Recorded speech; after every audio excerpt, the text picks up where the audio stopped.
Good day. Oh, are you okay over there? Dying. Okay. Okay. Do you want some water? No, I've got water. Willow saved my life today, though. Oh, how did she save your life? We stopped at Tim Hortons for some little snack, a little treat. And my treat was a hot coffee and a croissant. And I immediately got heartburn bad enough that I was in peril, I would say. Like, And she gave you some water? she gave me some orange sparkling quencher. She wasn't excited about it, but she saved my life. I was going to say, that child does not like sharing drinks. She sure doesn't. And I was told very, very directly not to actually drink it out of the lid. I had to take the lid off. Yep. I was so tempted to do an exaggerated sip from the cup, but then. And even bites, like I gotta tear it off. But then Maya's like, don't tear it off, just bite it. But then she'll let like slobbery boys drink from her straw and stuff. She's like, but I don't want to be the weird kid who doesn't let them do that. She's so sensory sensitive like that. Anyway. Yeah, so I know we still have a bit of time, but I'm worried about Christmas. This isn't my topic, but. So what are you worried about Christmas? Well, just because Maya is so excited for it. Because Santa's coming and she still thinks Santa's real? Yes. Actually, I just found a picture. Remember when we lived in that little, like, out of town, little rural area? Santa would come around every Christmas Eve with the fire truck. Sure would. And give him, and I found a picture of the two girls just looking up at Santa. And he, like, real beard, like, looked like it was Santa. And yeah, just. Do you remember when we ran into him? Yes, at a restaurant. And he, like, winked at her and gave her a handful of candy. The moon that she ran into Santa out of costume. Yeah, in the summertime. Good on him for playing it up. Totally. And, in retrospect, weird that an old guy has candy in his pocket ready to go. But in context, super cool. Yeah, totally. Super cool. But that's true. Had I not known who that guy was and he just pulled candy out of his pocket, I would have been like, we're going to save that for later. And then I would have thrown it out. But it's Santa. It was Santa. We were just talking about this the other day too. Like, I just worry that it's going to be anticlimactic. And she did even mention that, right? Like the day of. And I'm like, I remember as a teenager, like it's different when you're a kid because you can put together your Lego or your bike or you had video games or like there was stuff to do. But as a teenager, it's like, oh, clothes. Yeah. Cool. I wanted that. Yeah. I'm going to go assemble an outfit to come show you. Yeah. And then it's like you just go. And I remember that myself. Right? Then I would just go to my room and like do whatever. Right. And then there was nothing to do and it was kind of boring. So, yeah, I'm kind of worried. Well, I mean, we do have the tradition of walking to the fire station or going to the fire station. Yeah. And the puppy was a big hit last year. Yes. We actually got invited into the fire station last year, but that's never happened before. No. So, actually, they do love those little things. Yeah. So, I do try to make it, but yeah. We'll have to figure out something cool. Yeah. Do you think, just throwing it out there, shoveling the driveway as a Christmas present to their parents would be good? Because I would be okay with that. Maybe for you. Yeah. We might not even have snow this year. That's true. But that is true. What's on tap for today? So it's about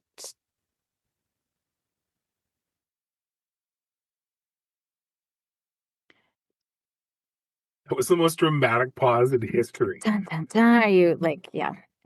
It's about how parental self-awareness is a better predictor of our children's outcomes than parenting style. Self-awareness around what? Their own parenting and interactions with their children and relationships. Okay. So is there a question there, or did you just make a statement and this is the shortest episode in history? Well, I guess, do you agree, disagree, why? I don't know that I understand. Okay, so we're saying that parental self-awareness, so how well I know myself and how I parent my kids, is that basically it? Mm-hmm. Is a better indicator of... Well, of your interactions with your children and how you're parenting. is a better indicator of how they're going to be when they're older. Yeah. Oh no, this is awful. I might have messed my kids up. Well,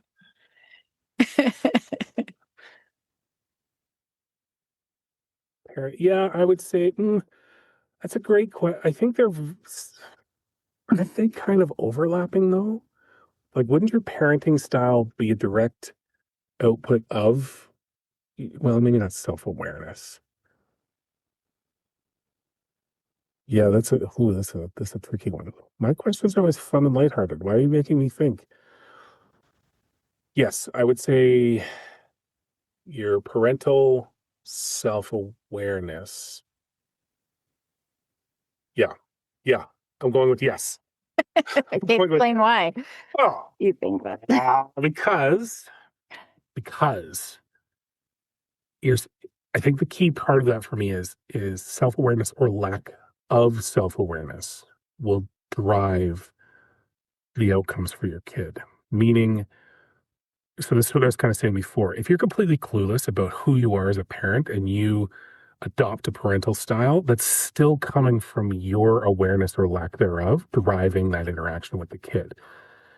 The style is just a mask over top of it, right? But if at the end of it, you're just completely clueless and you're a mean person, whatever parental style you strap to it, it's still going to be mean and your kid's still going to feel the effects. So yes, my answer is yes. What I'm really curious about why your first reaction was that you messed up your kids. Have you met me? Have you met me? I have. I'm the guy.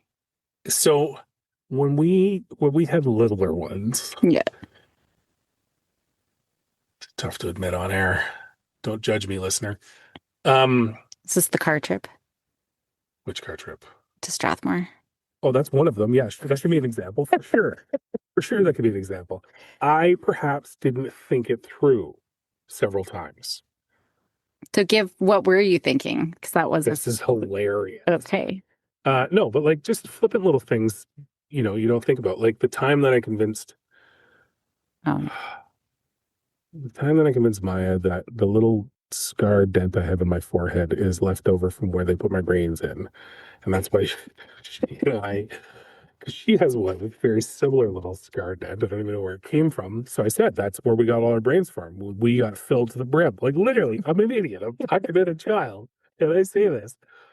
And I go about my merry way like that. Well, I tucked my child and she is sleeping, not realizing my child is obsessing about this answer now, thinking that there's some contraption at the hospital that plugs you full of brains. And she realizes, Mom doesn't have the same mark.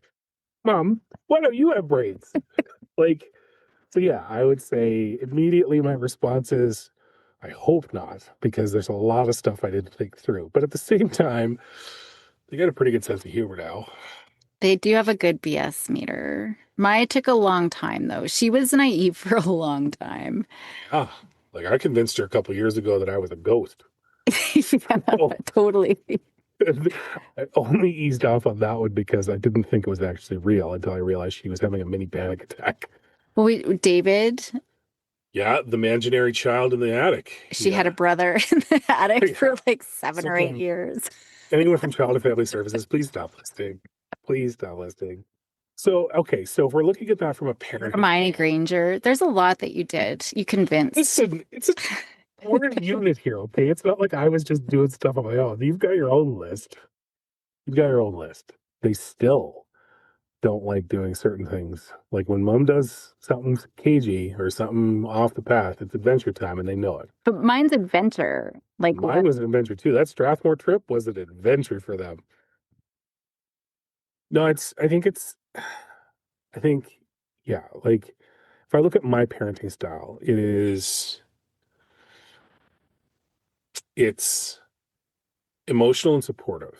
Like I make sure those kids know that no matter how much of a wingnut I am or if I'm joking around, they hear multiple times a day from me that I love them. Right? They get a hug when I see them, when I don't, like when they're leaving, whatever, every single day. Because that's the baseline, right? That's the baseline. Everything else, yeah, I don't want to raise humans that I wouldn't want to hang out with. I've got two humans that live with us that I'm okay hanging out with. They're good, funny people. I don't like the fact that they're mean to elders, the elderly, which apparently I am. Only you. Yeah, you get away with it for some reason. Um, but yeah, I would say, my parenting style though was shaped a lot by you, right? Like I didn't have a parenting style. I kind of floated into this. But you had a much clearer kind of definition of not maybe not definition, but you had a clear path of what you did and didn't want to do. So I just mirrored that, right? So that's the style I adopted. If your style was abusive or you were like a closet, whatever, and just a mean person, I would like to think that I wouldn't have adopted it. But your parenting style aligned to my personality and gave me a good structure to work with it, right? But it still comes down to my personality, my personal self-awareness. I don't know that I was very self-aware as a new parent. But if you said something, I would say you felt remorse later on. If you did or said something, you reflected and saw how your behaviors Yeah, of or course. comments affected Yeah, of them. course. But And I'll do that now. Like if oh, I in totally. the moment, if something happens, like the other day, we were driving and some guy was being a jerk, and I've been concentratedly trying to make sure that I just don't care anymore. Like I try and just, you know, do my thing and whatever. But I didn't this time, right? I didn't do anything dramatic, like overly, like I didn't do anything wrong. I could have not hit the gas as hard as I did to get around this guy, right? I didn't do anything aggressive. I didn't do anything to the person. But as soon as we pulled in, I was so dumb. Like all I needed to do was just slow down, really. But at the same time, the monkey part of my brain was like, no, screw that guy. You should have hammered.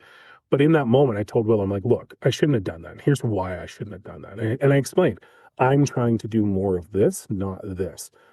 And then we just kind of moved on with our day. But I don't know. Yeah, I think upon reflection, I would have called that out, potentially revisited it with them, but now I try and be much more because they understand more now too, Yeah. right? They get a lot more. So it's easier to have those moments in the moment and explain it and move on. But yeah, that's absolutely, yeah, I tried to reflect on it. I don't, re- I don't dwell on it though. That's an important thing. Like I things that I don't think I did well or could have done better or want to do better, I don't, I don't wallow in it. Right. Like, because there's nothing I can do, right? Other than try to do better the next time. And if there's an opportunity to explain to them why I want to do better or how I want to do it differently, I'll do that. And that's an important piece is learning from it and making a change to do things differently. So the big piece here is being aware, because like I always say to parents, ignorance is a bliss. Like, wouldn't it be great to just think we were doing everything perfectly as a parent, right? And there are some parents who are like that. Oh, It's my way or the highway. You do as I'm told, that old school, right? Sort of authoritative dictator sort of parent. Uh so, but then I would say some of those gentler parents are like, oh my gosh, I'm so sorry, right? If they do something. And so that's where the self-awareness is realizing the action, the results of my actions, my comments, my behaviors, the effect that that has on my children, mhm. and being able to, yeah, come back. Maybe there's a repair that's needed. Maybe there's some modeling, emotion regulation modeling, or fixing, like, like Yeah. those. It really comes back to that repair. And what is it that we're modeling and teaching our kids? But it is, I think some parents do, they're so hyper aware. Oh my gosh, I'm so sorry. But then they do it again 5 seconds later. Now they're yelling and mean. I just think of the mother from Tangled, Oh, right? yeah. Where she's just vicious. Mother Gothel. I think so. She's vicious and then, oh, but you're so beautiful. And you bought like, and it's Yeah. just that on and off, right? So, I mean, that's not helpful. And yelling at them every day and then saying, I'm so sorry that I'm yelling, right? But then you're just doing it again. Like that's not helpful either. It's actually making those changes. But I think like that was really what I was getting at is being able to understand the effects of what we do and say on Yeah. our kids and how do we yeah, model what we want to see in our kids, being able to talk out loud, you know what? I made a mistake. This is what I wish I said. Modeling our emotions rather than screaming at them, our behavioral choices that we make. It is a lot harder to parent that way for sure, because ignorance is a bliss. If we could just Well, think we're doing everything right. it requires you to be like it requires humility, right? Like it requires you to be comfortable being comfortable in being uncomfortable in the moment, right? Like there was a while back, a couple weeks ago, when I lost my cool about the chores. Mm. I don't usually, right? But it was a But boy, thing. did they immediately go and get those They chores sure done did. immediately. Why I'm like, it's wow, maybe we need to do more of that. later I said, look, I shouldn't have reacted that way, but here's why I did, right? Because that was the other part of it too, was I needed them to understand that it's frustrating, right? And there's a limit to the ability, and it's okay to be frustrated. Now, I didn't want to do that in as much, you know, I didn't want to do that as a regular thing. Is there a dog there? It's a dog. I thought it was a child. There's a dog there. Hello, dog. I wouldn't Eh, it's too late. do like, Done it. oh, dinner is smelling good. See, I like podcasts because our children get to make dinner. Podcast is Yes, it's good. podcast is good. But yeah, it was important because I don't know that I was good at that a long time ago either, right? I wasn't great at being okay with expressing myself. Like I thought I had to be perfect. I thought I had to be perfect. I thought I had to be hold it all together. And that's just not feasible. So it's as I get older, it's more important for me to demonstrate that it's okay to express emotions in a way that's good for you to release, but also in a way if you can make it constructive, right? To Yeah. your point, being rude, being mean, belittling your kid, that's not a good expression. I was frustrated. I expressed my frustration. I went back and explained why I was frustrated. Yeah.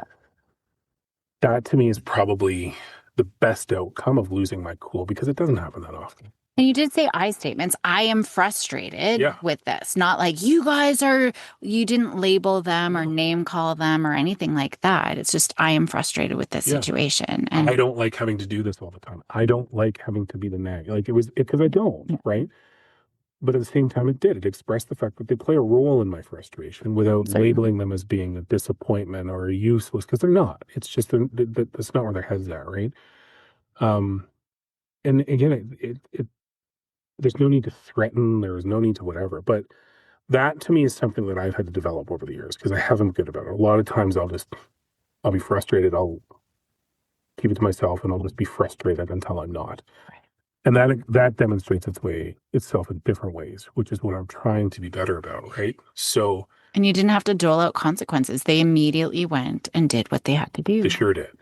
They sure did. If I was to say that there was a pep in their step, there was a pep in their step to get it done. Right. But again, the reason is because it's a rarity. Yeah. Right. It is a rarity for you and I to lose our cool enough to raise our voice. Yeah. Right. I will get exasperated. I will, you know, lately I know I've got a shorter patience with the arguing between them. Like literally walk through the door and there's a fight and I'm like, nope, like go away. I had to do that the other day. Like I was trying to talk to you. We were in the quiet room in the front. I hadn't seen you. I was just trying to say hello and what's going on. And they were fighting about sandals or something. Oh, right. Yeah. And I'm like, nope, like get out of this space. Like just argue somewhere else. Yeah. Right. Again, not losing my cool, not but trying to very clearly be like, this is not what this area is for. Kick rocks. Like go argue somewhere else. Right. And they did. They literally I could hear them. It was like a cartoon where you could hear them arguing off camera. I'm like, fine, go, whatever, right? But again, it's establishing what's acceptable and what's not, right? And that again, I don't know that I would have done years ago, right? I would have either gotten frustrated and just clammed up, or overreacted in a non-constructive way. But that's taken me years to get, and I'm not great at it. And I think that's an important point too, just to go back, like you said, perfection. I mean, there is no perfect parent. There's no such thing as perfection. Well, except for me, I know I'm a good model. There's no such things, but it's every day. What can I do a little bit better than yesterday? What can I do a little bit better than yesterday? Rather than wallowing in it, beating ourselves up, or just repeating the patterns. It's like, okay, I messed up. I lost my cool. I didn't like that reaction. What am I going to do today? Well, and understanding what your own trigger points are, right? Like I don't Yeah. like to use the word trigger because Yeah. it's whatever, but there are things that annoy me more than other things. So I have to recognize, is that a thing that's just my inability to control my emotions, or is that a legitimate thing that needs to be addressed? Right? And early on, when the girls screamed, like screaming was a trigger point for you. Oh, I And hate it's it. just creating a plan, right? So with me, like in the car, the girls fighting, unacceptable. That is worst distracted driving. So we Almost as distracted driving as someone closing, like covering your eyes as you're on the highway to give you kisses. trying to give you kisses because I love you. Love you too, but we don't need to die in a love story at 120. But we only did like a couple of times where we would pull over into a parking lot or on the side of the road where it was safe and just stop. And we would get out of the car. I remember just on like 37, 17th Ave there, we got out and we just stood there and we talked. It was freezing cold, middle of winter, but it took like 3 seconds. They came out and said, okay, you can come back in. Like we're done Yeah. fighting.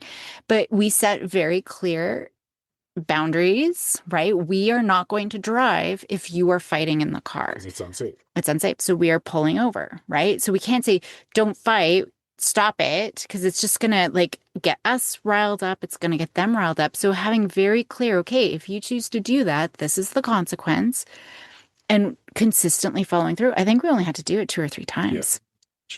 I don't know that it was the most effective because they still bicker, Well, yeah, but but not awful. yeah, like Bickering is not one to the thing. point of and like the screaming and because when they were Oh, screamers when they were younger.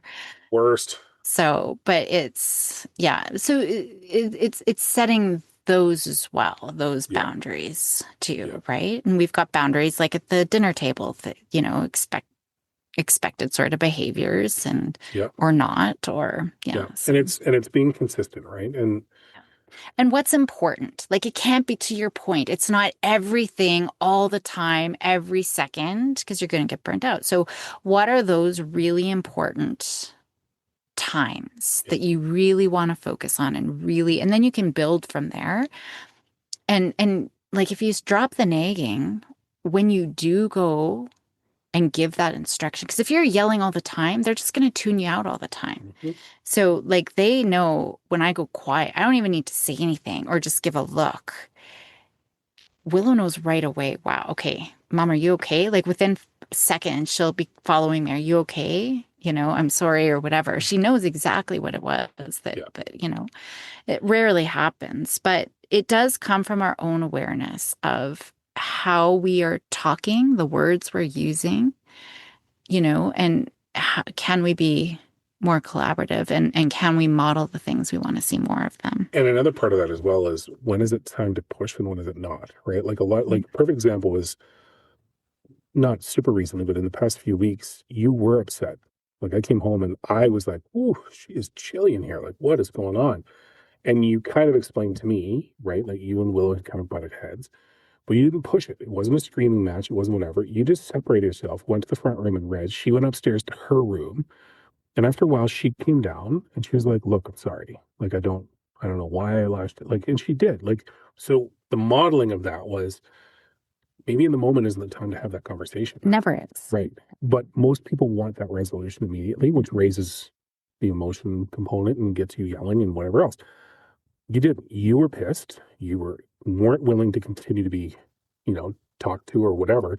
And you knew you wouldn't help the situation by staying in there and responding in kind. So you separated yourself. And after time, like there are times that she might not have done that because she didn't think she was doing anything wrong. Well, maybe she wasn't, right? Maybe you were having a bad day and you snapped or whatever. But that separation allows you to grab perspective. And it was still resolved within an hour or two, Oh, yeah. right? It wasn't like dragging on for days. And it's not me, go to your room, like, and grounding her. Like, it's not that. It's just that power struggles are never helpful. Mhm. And she knows from a young age, I said, when it gets to this point, I'm always going to disengage and we can re-engage when we both have our thinking, rational, prefrontal cortex online. So she knows, like, even in that moment, it's not like I needed to explain. She knew that was kind of the pause that Yeah. we needed to have. Yeah, 100%. So it does take time, right? Like she's 14. We've had 14 years to get to this place. And I'm not perfect. We still butt heads. We still get frustrated at each other. Because it's not about perfection. No, it's about every day, what can I do a little bit more Yeah. of? And focusing on like the one thing I always say is just focus on what you do want more of. We're going to get more of whatever it is that we're paying attention to. So if you're paying attention to all the things they're doing wrong, I mean, that's going to just cause a problem. Having a dog in here is not helpful. It's already small enough, and she just wants so much attention. This dog in particular. Yeah. Yeah. And you're shedding everywhere, all over the place in this tiny closet. But yeah, that's the other thing, too. Yeah. But anyway, leave it there. Did I win this episode? There's no winning. Yes, there is. Did I win? Sure. Yes. Yay. Parents of the year. Yes, we haven't high-fived in a while. High five. Nice.